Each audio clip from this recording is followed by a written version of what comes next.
It's kind of lonely. Things have been different since about March 13th. No crowds, no action, just quiet. Hi, I'm Mike Santorelli. For those who don't know, athletic director here at Pomona High School. And we are in some strange times, but we will make it through this. We have had no regular classes, no spring sports, basically no normality. But the heart of athletics is still beating. If you listen carefully, you can hear it.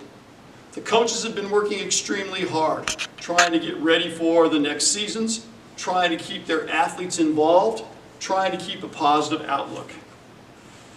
Up until this point, I'm going to say probably March 13th, everything was normal. We had a great year going. We had 2 state champions. Gymnastics had won their 5th state championship in a row. Wrestling had just won their 2nd in a row, 4 out of the last 5 years. Football made it to the Final Four, getting beat by the eventual state champions in one of the better games of the entire year. Some people say that that was the state game. The cross-country girls team made a splash at state with a freshman phenom, Emma Stutzman, finishing 3rd in state. Basketball made it back to the playoffs. Swimming, girls swimming had a turnout that had been beyond what anybody had thought would happen. Wrestling had snuck in again, their state championship, just under the wire before all things went crazy. Spring sports were derailed, not only in high school, but nationwide, by the coronavirus. Baseball was expecting to have one of the best seasons they had ever had. Their talent, their young players were maturing and had played throughout the off-season. Track's numbers were up. They were planning on having an outstanding season. We had just hired 2 new coaches, one for soccer, one for girls tennis, who had not even had a chance to get out on the fields when the carpet was kind of pulled out from under them. Coaches have worked very hard to make the best out of this situation. By playing athletics, you have learned many things. Coaches have taught you how to work hard, how to get better, play as a team, and how to handle adversity. And right now, how to handle adversity is going to be key. Handling adversity basically means you can't win all games, you can't win it all the time. But not winning does not mean failure. How do you handle adversity? The purpose of sports is not just wins and losses. It's win with pride, lose with dignity, think on your feet, figure out to overcome unbelievable odds to do the best you can. Remember, as athletes and as people, you can only control what you can control. Coaches, teachers say give your all, 100% all the time. This is a great example of that because you can't go back. I wish I would have worked harder. If only I would have hit practices a little harder, lifted weights a little bit more. You need to be prepared because you never know when a time will come and everything will change. You can't go back, you can only go forward. How you respond to this adversity is key. So the question to you is, how will you respond? The purpose of this virtual awards, since we cannot get together, is to recognize the best of the best, primarily our seniors, and showcase their accomplishments. First, I'd like to do some thank yous.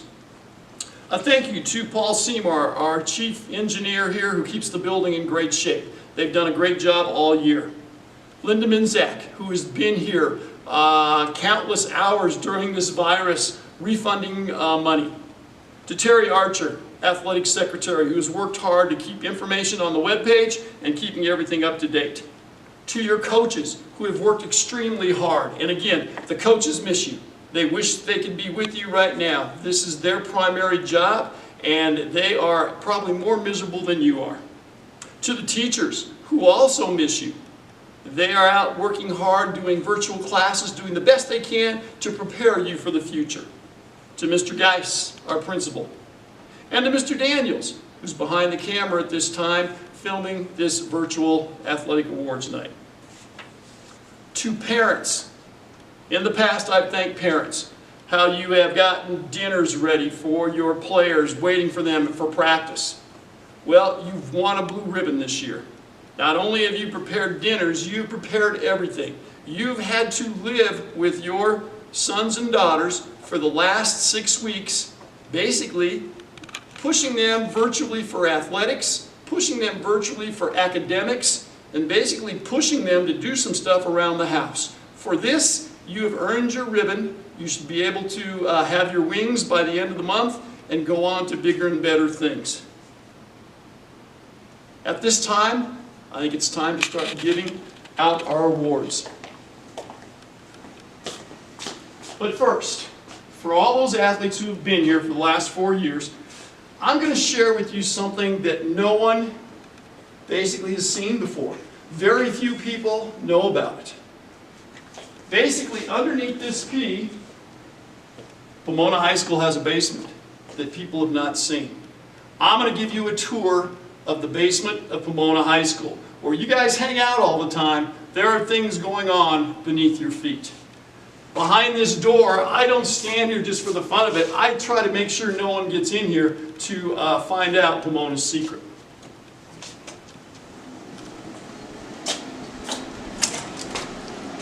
Underneath this trap door is where the adventure will begin.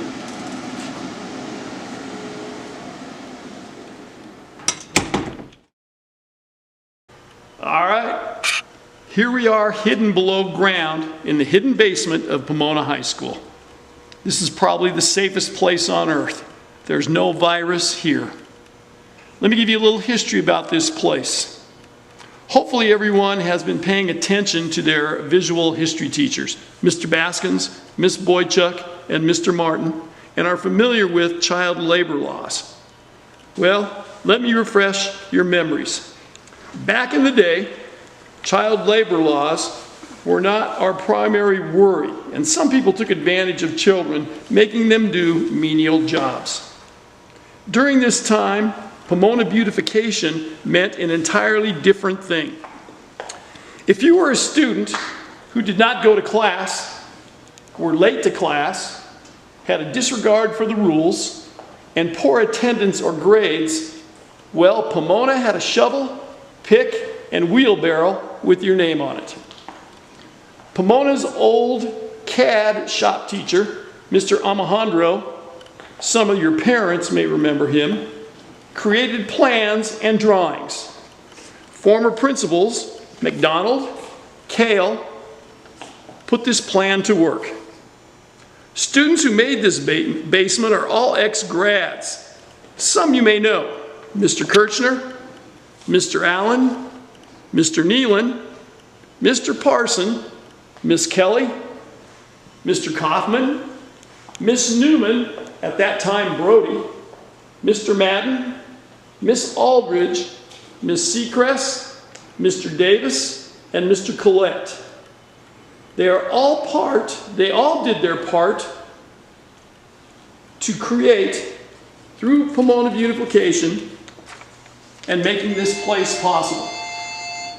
Shovel by shovel, wheelbarrow by wheelbarrow, the dream became a reality. Don't let anyone know we did not do a district oversee. Have you ever wondered as you walk out to the football field for the fire drills why so many stairs and why the football field is elevated?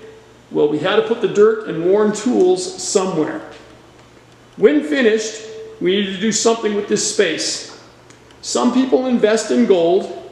Pomona decided to go in a different direction. We invested in cars. And this is quite a collection. We then went out and found a top curator from Italy to oversee the operation. Dr. Anthony Vico will tell us a little bit about a few of these cars in our collection. We're going to start out with Dr. Fico to explain some of the cars that we have down here in our collection. We're going to start with this one. And what kind of car is this? This is a 1934 Duesenberg that was built in Auburn, Indiana. It was produced, the total production of these cars over a period of 8 years was only 400 cars. This particular car was built in Pasadena, California, and it was built by the Murphy Body Company. 7 of these sedans were built, and this is the only 1934 that was ever built. These cars were, in their day, the fastest thing on the road. They had 300 horsepower, and they had dual overhead cams in the car, and the engine was magnificent. This car has won about every award that you can win. It's been to Pebble Beach, California. It's been on shows all over the United States, and it's driven regularly. It never goes over 2 months without being driven. And it was a chauffeur-driven car, and it was bought by a gentleman in St. Charles, Illinois, that owned the St. Charles Hotel. It was at one time used for hauling bootleg liquor, and when the car was restored in 1989, the trays that carried the liquor were in the back seat, which is hidden in back of the seat back here, but the trays that were used still remain in the back, so the seats were covered. The seats were in front of the bootleg liquor, so the seats are there yet, and the trays are still in the car. So it's a great history, and that's pretty much the story on this car. I see you got a Ford GT back here with the movie, you know, Ford versus Ferrari. Yeah, that's been a pretty popular movie here in the last year. This here is a 2005 Ford GT. Now, the reason for the colors on this car is when Ford raced Ferrari and beat Ferrari at Le Mans, the company that sponsored the race was Gulf Oil. And these are the Gulf Oil colors on this car. Ford did this style as a tribute to the sponsor that sponsored the race. And in doing this, they built 343 of these special colored cars. So this is not the actual car that ran in Le Mans, but after Ford produced these cars and sold them for 2 years, and today it's a very collectible car. And it was called a GT40 because the total top of this, from the top of the car here to the ground, is only 40 inches. So you can see, like versus a regular car, the top is almost lower than just the top of the door panel itself. And it's one of the first cars that Ford ever produced with the rear engine. And it's a 429 cubic inch engine with a supercharger. So rear engine, and there's a lot of room in the car. The doors were designed to break away so that you could get in the car, because it's so low you couldn't get in it. So it's a wide opening door, but it's a terrific driving car and a lot of power. Well, we might as well then look at its competition and look at one of the Ferraris. Yes, we have the predecessor to that GT, which is 2005. This is a 1995, so you got a 10-year gap between this. This was one of Ferrari's supercars. Ferrari built 4 supercars. They built a 288 GTO, a Ferrari F40, a Ferrari F50, and an Enzo. Of the 4 supercars that were produced, the F50 is by far the rarest, because only 50 of these particular cars were built with U.S. specifications. So this is indeed a rare car, because it's one of 50 in the United States. It's a true U.S. car. And it's basically a Formula One car with the body on it. The entire body is carbon fiber. Again, it's powered by a 12-cylinder engine, 6-speed transmission, and it's like 0 to 60 in 3.1 seconds. So it's an extremely fast car. And Ferrari only built 2 cars with wings on them, and this was one with the wing. So this is the third supercar that was produced. It was only built for this. The F-50s were built for like 3 years, but they only produced the U.S. car 1 year only, and 50 of these were built. So, very rare car. Well, we thank you for your time. We're going to let you get back to maybe finding a couple more that we can put into our collection. Okay. And thank you very much. Okay, thank you. Yes. I hope you've enjoyed our little tour and our little secret of the basement at Pomona High School. Just the class of 2020 knows about this. So again, if word gets out, I'm going to know who said it. A couple comments to the class, to you seniors that are graduating. You've done a remarkable job during these trying times. At times it's hard to know what's real and what's not real. Hang in there. Continue to hard work. Give it your best. You never know when everything could come to an end. And this is a prime example. So always be your best. Always be prepared for what the future holds for you. You are living in history. Learn something. Always be prepared. Use your tools of common sense. Have no regrets. Like the old iron in this garage, Pomona Athletics will rise from the Corona ashes to again be an example of excellence for the state to follow. The coaches miss you. The teachers miss you. Go out and make us proud. At this time, let's give out some awards. And now we will have the first ever in Pomona history virtual awards. Our first award is the 3 varsity letters in 1 year.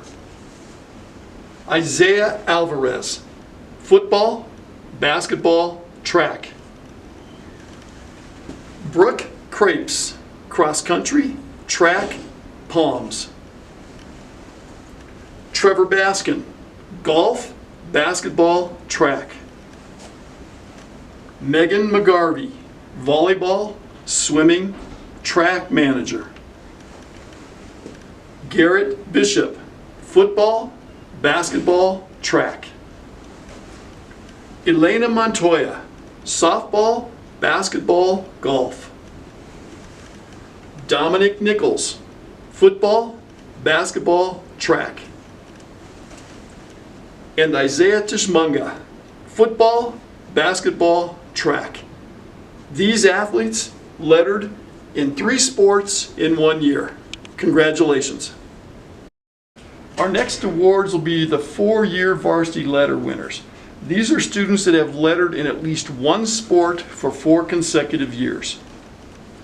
Adam Karras, track, football. Chloe Garnett, soccer. Kyle Moretti, track and football.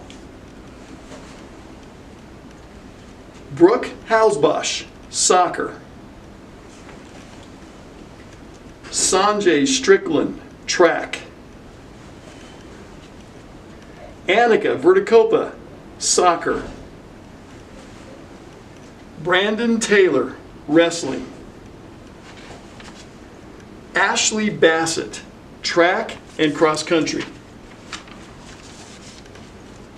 Thomas White, cross country. Megan McGarvey, swimming, volleyball. Danny Rosales, soccer.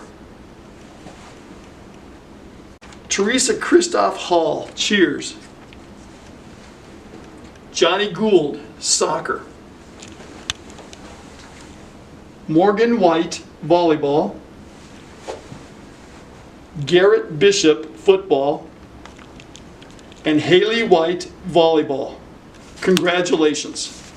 Our next award is the Jefferson County MVP Award. These are students voted by district coaches to represent the best athlete in each individual sport. Pomona High School was lucky enough to have 2 award winners this year. First one is Kaylee Burns, gymnastics. She's a student at Wheat Ridge, is going to the University of Wisconsin. We couldn't get a picture of her. Our next MVP is Franklin Cruz for wrestling. He'll be going to the University of Northern Colorado next year. Congratulations. Our next awards are First Team All-Conference. These are players that are voted on by coaches throughout the league. Kyle Moretti, football. Sanjay Strickland, football. Roman Jimenez, football. Dominic Nichols, football. Jack Pospisil, football. Kane Courtney, football. Garrett Bishop, football. Kelsey Newsom, gymnastics, the beam. Haley Schmitz, cross country. Emma Stutzman, cross country. Gabe Marti, soccer. Elena Montoya, softball. Gabe Herrera, wrestling. Franklin Cruz, wrestling. Christian Buchholz, wrestling. Gage Bernal, wrestling. Daniel Cardenas, wrestling. Josiah Parson, wrestling. Jacob Romero, wrestling. Elijah Olguin, wrestling. Jeremiah Steele, wrestling. Mark Cardenas, wrestling. Jose Rosales, wrestling. Trevor Baskin for basketball. We had 2 girls that we could not get pictures on. One is gymnast Mia Timms, first team gymnastics on the bars. And Kaylee Behrens, gymnastics, first team on the beam, the vault, and the floor. Again, these are first team all conference. Congratulations. All right, our 2019-20 All-State athletes. Trevor Baskins for basketball. Emma Stutzman, cross country. Daniel Cardenas, wrestling. Josiah Parson, wrestling. Jacob Romero, wrestling. Franklin Cruz, wrestling. Christian Buchholz, wrestling. Gage Bernal, wrestling. Kelsey Newsom, gymnastics. Sanjay Strickland, football. And Garrett Bishop for football. Congratulations to our All-State athletes. At this time, we would like to recognize our Coaches of the Year. Coaches of the Year for Jeffco for each sport is Tracy Boychuk for gymnastics. This is her 5th year in a row winning the state championship. Sam Federico for wrestling, who has won 4 out of the last 5 years state. And Sam Federico has been named Jefferson County 5A Male Sports Coach of the Year. That is voted on by all the athletic directors throughout the district, so congratulations to our fine coaches. We are down to our final 4 awards for this year's, and hopefully our last year of virtual awards night, the Scholar Athlete. This award is presented to 2 seniors, 1 male, 1 female, who best exemplify the highest academic success and athletic success over the past 4 years. This year's winners are, for the males, Trevor Baskin and Megan McGarvey. These are our Scholar Athletes of the Year. Congratulations. Our next award is the Sportsman Sportswoman Award. This award is presented to 2 seniors, male, female, who have attained the highest success in one sport over 4 years, and also who best exemplifies and represents the spirit of Pomona High School. These qualities include outstanding sportsmanship on and off the field of play, integrity, character, and the willingness to work hard on the playing field and in the classroom. This year's 2019-2020 winners are Kyle Moretti and Haley White. Congratulations. Our final award tonight is Athlete of the Year. Athlete of the Year represents an outstanding male-female senior athlete at Pomona High School. This is a 4-year, sometime multi-sport athlete whose accomplishments span a 4-year time period. That includes all-state, all-camp conference, 4-year letter winners. This year's Athlete of the Year is Garrett Bishop and Kelsey Newson. Congratulations as being Athlete of the Year. Our last special award tonight is the Heart of a Panther Award. This award goes to someone everyone at Pomona High School knows. He has touched everyone in his own special way. Our winner of the Heart of a Panther Award goes to Kevin Bruno. Kevin is a friend to everyone he meets. He loves being around his friends. He is always the first one to help and always keeps a smile on his face. Kevin is an all-round star athlete between knocking down hoops on the basketball court, racing through the finish line on the track, and knocking away goals in adaptive hockey. Not only is Kevin a great athlete, he is the biggest heart on the court. He cheers on every player on both teams, is the first one to chase the ball that goes out of bounds, and gives encouragement to team players, opponents, when they miss shots. Kevin has the true heart of a Panther and is so proud to be a part of the Pomona community. Kevin always cheers, "Go Big Black," or "Let's go Pomona Panthers." Kevin is not only a good friend to all and a star athlete, but he is a very motivated learner and loves to go to class and work hard. Kevin is proud to be a Panther, student athlete, and everyone in the school is going to miss him when he graduates. Congratulations, Kevin Bruno. That concludes our first and hopefully only virtual athletic awards night. A reminder that all awards can be picked up on August 15th after graduation. Have a good evening.